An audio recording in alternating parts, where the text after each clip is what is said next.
Allô tout le monde, j'espère que ça va bien. Donc, re-bienvenue pour une nouvelle capsule. Aujourd'hui, je vais vous parler de quelle plateforme choisir pour monter votre site internet. Il y a plein de choses qui se disent, il y a 1 million de plateformes qui existent. Des fois, ça peut devenir un peu mêlant quand on débute. C'est sûr qu'il y a certaines personnes qui se spécialisent avec certaines plateformes, dans les professionnels, designers, programmeurs, développeurs pour les sites web.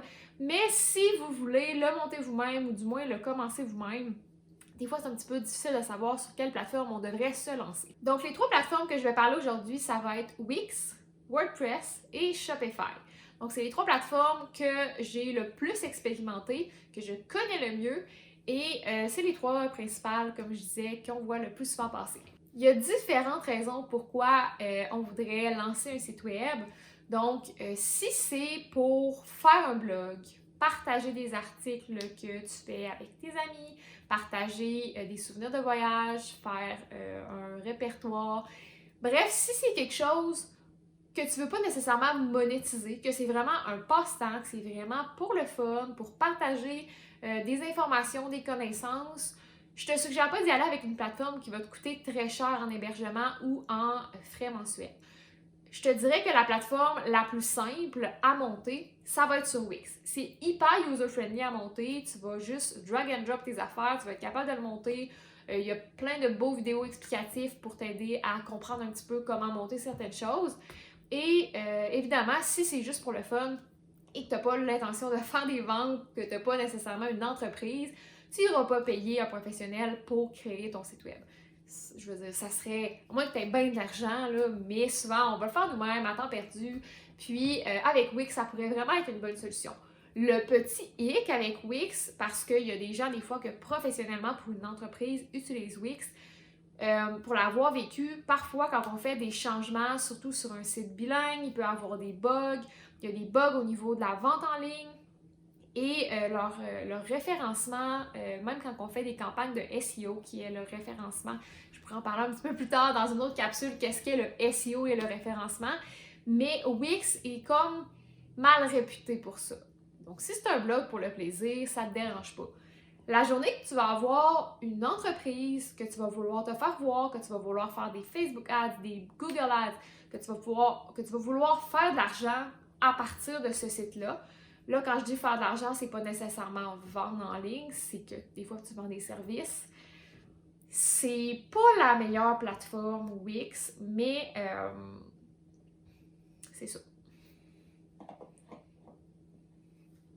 Wix sera pas nécessairement la meilleure plateforme quand c'est ça ton objectif. Si tu es dans le service, donc que tu sois adjointe virtuelle, dentiste, psychologue, name it, la meilleure plateforme pour toi serait d'emblée, je te dirais, WordPress. Tu ne veux pas nécessairement, toi, vendre en ligne. Tu n'as pas un inventaire à vendre, tu n'auras pas éventuellement 20, 30, 40, 500 produits à vendre. Tu n'as pas besoin d'avoir une plateforme pour vendre en ligne. Si tu fais quelques formations, que tu vends quelques outils, WordPress va vraiment bien te permettre de pouvoir les vendre avec le plugin WooCommerce. WooCommerce est très, très aimé par rapport au commerce en ligne. Il y a beaucoup, beaucoup de bons commentaires. Moi, pour avoir exploité les deux, je vais en parler après de Shopify, mais pour plein de raisons, je privilégie vraiment Shopify à ce niveau-là. Par contre, comme je disais, si tu es dans le service et que ton but, c'est que les gens sachent quitter, d'avoir une présence en ligne, d'avoir un site web qu'on peut trouver sur Google, que tu peux mettre en lien sur tes réseaux sociaux, expliquer qui t'es, expliquer tes services, expliquer tes tarifs, WordPress va être la crème de la crème. WordPress, à la base, a été créé pour faire des blogs et pour bien référencer. Il est très, très fort sur le référencement. Il y a des plugins de SEO qui existent. Il y a plein de choses qu'on peut faire avec WordPress. Puis, on peut facilement créer des automations aussi avec ça, avec des plugins. Donc, ça, c'est une bonne option WordPress. Si tu désires faire ton site toi-même dans WordPress, je te suggère de commencer avec un thème qui existe déjà. Donc, tu vas pouvoir changer les blocs, tu vas pouvoir changer les photos, les textes et ça ne sera pas trop compliqué. Tu vas pouvoir avoir un site web assez rapidement. Des fois, quand on n'a pas trop de budget, c'est quelque chose qu'on peut faire. Par contre, c'est certain que tous ceux qui font ça ont les mêmes thèmes, puis même si on change les blocs, on change les images, des fois, ça ressemble pas mal au site des autres personnes, puis c'est moins personnalisé. Si tu as envie de faire ton site par un professionnel, par exemple, moi, ce que je fais, c'est que je pars complètement de zéro. Je n'utilise pas de thème et je vais vraiment y aller avec le branding de la personne, puis je vais créer les maquettes carrément dans une autre application que WordPress et après, on va aller en intégration pour intégrer chacun des éléments, chacune des pages 100% personnalisées. Donc, ça dépend toujours de tes rendus dans ton entreprise, ça dépend toujours de ton budget, mais c'est les deux options qui peuvent exister avec WordPress. Si ton objectif, c'est de vendre, mais là, pas juste vendre une formation ou quelques outils, c'est de vendre du volume, donc de vendre des produits. Si tu as 2 produits à vendre, tu vas me dire, j'ai juste 2 produits, je pourrais utiliser WordPress, j'aurais pas nécessairement besoin de Shopify. La question que je te poserais, c'est est-ce que tu vas toujours avoir 2 produits que tu vas vendre 5, 6, 10 fois par année parce que c'est juste un petit sideline, ou tu vas développer 2, puis 4, puis 6, puis 12, puis 25 nouveaux produits, et etc. L'autre question que je vais te poser, est-ce que tu veux vendre en gros volume? On s'entend, je le mets entre guillemets parce que gros volume, on ne s'appelle pas Simons, on ne vendra pas nécessairement en aussi gros volume, mais est-ce que tu vas tenir un certain inventaire? Est-ce que tu vas avoir différents produits? Il y a plein de choses qui peuvent rentrer en ligne de compte. Si ton objectif, c'est vraiment de miser sur le e-com, donc de vendre des produits en ligne, Shopify est la meilleure plateforme pour ça. C'est sûr que WooCommerce et Wix permettent de vendre en ligne. Je ne dis pas qu'ils ne le permettent pas, mais optimalement, Shopify va vraiment être optimisé pour la boutique en ligne parce que c'est créé pour ça. C'est une entreprise canadienne en plus, donc c'est intéressant. C'est basé, si je ne me trompe pas, à Toronto. Et il y a un support technique assez incroyable là, qui te répond assez facilement quand tu as des besoins. Donc, si tu veux miser sur le e-com, je te recommande fortement Shopify. C'est super user-friendly.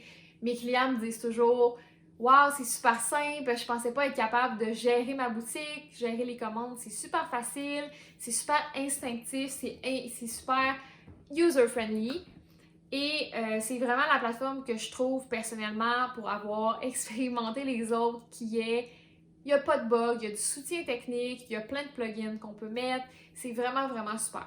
La différence au niveau des tarifs, c'est que tu payes mensuellement un abonnement. Donc, dépendamment de tes besoins, les abonnements commencent à 29,99 US par mois, si je ne me trompe pas, versus Wix, qui est un hébergement annuel, je crois, qui est intégré dans Wix. Et WordPress, il va falloir que tu trouves un hébergeur externe qui va te charger soit par mois ou par année, ça dépend des personnes. C'est sûr que sur le coup, Shopify va peut-être te coûter un petit peu plus cher en termes d'abonnement. La chose qu'il faut comprendre, c'est que le temps que tu vas sauver et comment ton site va être optimisé e-commerce pour la vente en ligne, tu vas probablement en vendre plus, puis tu vas sauver du temps. Le temps, c'est de l'argent, que ce soit toi, que ce soit tes employés. Le temps que tu vas perdre sur une plateforme qui n'est pas user-friendly, que tu vas avoir de la misère à comprendre pour le e-com, c'est du temps que tu ne mets pas ailleurs. Donc, c'est vraiment ça qui est bien avec Shopify. Il y a aussi l'intégration POS, c'est un magasin physique où tu fais des salons que tu peux vendre directement sur ton téléphone. Tout est lié, ton inventaire est lié. Bref, je pourrais vanter Shopify pendant des heures, mais je pourrais faire une autre capsule pour en parler un peu plus de c'est quoi Shopify, un peu plus comment ça fonctionne, un peu les bienfaits. Mais je pense que pour l'instant, je vais m'en tenir à ça. Donc voilà, c'est ce qui conclut ma capsule sur les différentes plateformes web qui sont possibles d'utiliser et laquelle qui convient le mieux pour vous. J'espère que ça a répondu à vos questions. Si vous avez des questions, vous pouvez toujours m'écrire en privé, m'écrire en commentaire. Et sinon, on se revoit pour une prochaine capsule.